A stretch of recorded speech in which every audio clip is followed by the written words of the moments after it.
You know, sometimes you have to shake your head after so much talk about how much they'd miss the suspended Morgan Rielly. Not only did they win last game without him, they were also missing John Tavares and Mitch Marner as well. They're both back in the lineup tonight against the Flyers. But, Craig, how important is it for them to show they can pick up the slack without Morgan Rielly, Craig? Well, I mean, it's the case with any team that is short players, regardless of how you become short of those players. So, you know, you get your attention span a little bit higher, your attention to detail a little bit higher, because your margin for error is so much lower without really good key players in your lineup. And certainly that's something that serves teams well.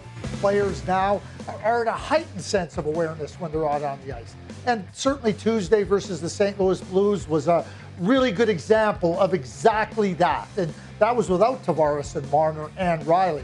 You know, the Philadelphia Flyers are going to pose a very different challenge for the Toronto Maple Leafs on this Thursday night because the Flyers push the pace hard. They come at you. They're always playing forward. Defense are into the attack. Sometimes their defense are leading the attack. So that heightened sense of awareness of where you are on the ice, not creating vulnerability for yourself, is only going to be magnified playing a team that plays at the pace that the Philadelphia Flyers play at. With Rielly out, the Leafs will rely even more heavily on their goaltending. Ilya Samsonov gets a nod again tonight. Have you seen enough from him since his return to make you think the Leafs don't even need to consider looking for an upgrade in net at the trade deadline?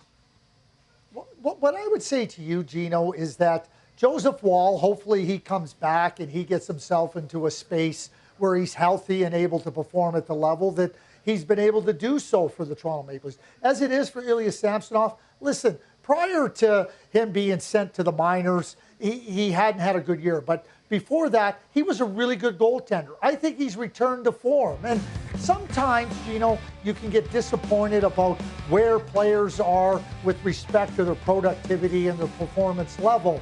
But what I would say to you is that when you have a good, long record of success, and Ilya Samsonov, I think, has a bigger body of work, and I think he's returned to that form, and he should be trusted now to get into that net and really play well for the Toronto Maple Leafs. I don't have any doubts about his abilities, and if you're going to try to upgrade Ilya Samsonov, or you're going to try to upgrade Joseph Woll, I think that becomes a very difficult task, and that's not where my focus would be. All right, so right now you mentioned Joseph Woll. He got hurt back on December the 7th with that high ankle sprain. He said he's really close. He just wants to get up to game speed. So physically, he's feeling good. If you had your druthers leading the Toronto Maple Leafs organization, who would you want as your number one going into these playoffs?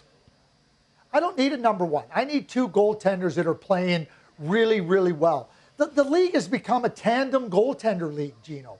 And so I don't need to establish a number one. You know, you're going down the stretch. You need them both to be playing.